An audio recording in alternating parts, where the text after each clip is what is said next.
Thank you, Mr. Speaker, Chairman. Let me first state, while the cameras are on and my colleagues are at least pretending to listen, I support the Second Amendment, and I have no interest in taking away the firearms of law-abiding gun owners in this state. I support gun ownership and community safety. The two are not disparate. Nonetheless, this bill is particularly problematic for me and many in our community for a few reasons. First, let's talk about purchasing. Federal law prohibits anyone ages 18 to 20 from purchasing a handgun from a federally licensed firearm dealer.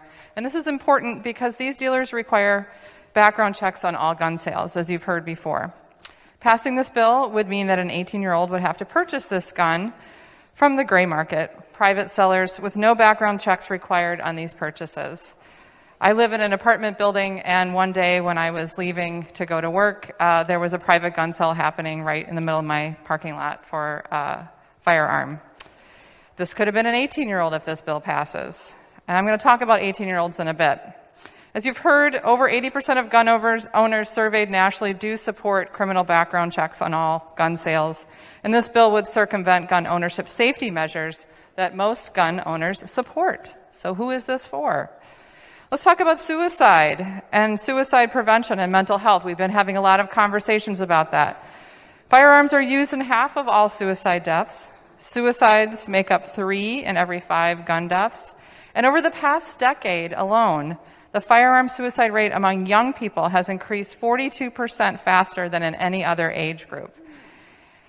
And 18 to 20-year-olds are actually have a 4 times higher homicide rate than anybody 21 and over.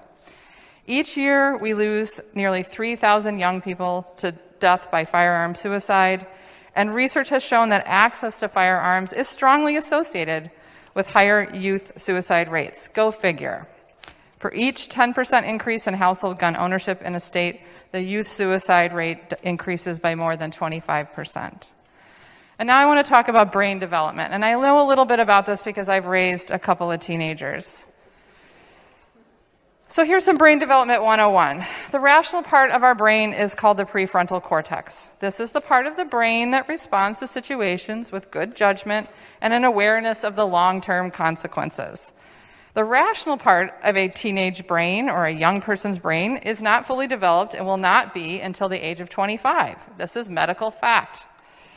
Adult and young adult brains work differently. Adults think with that prefrontal cortex part, that rational part, and teens process with the other part of the brain. I'm going to get this pronunciation wrong, but the amygdala. This is the emotional part of the brain.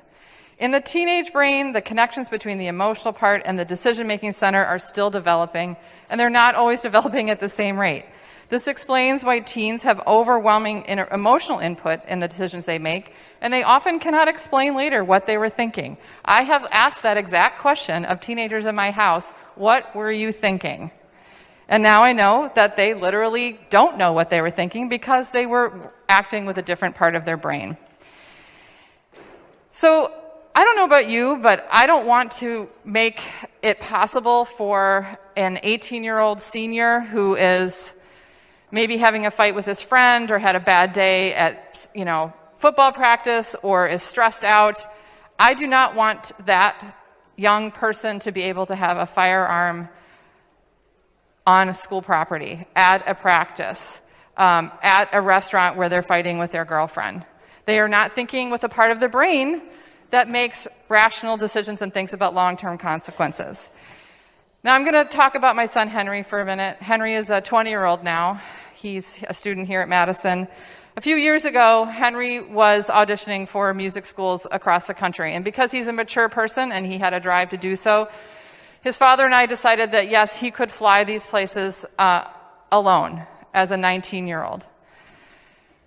I had to call the hotels to get him hotels because they would not rent give a hotel room to a 19-year-old.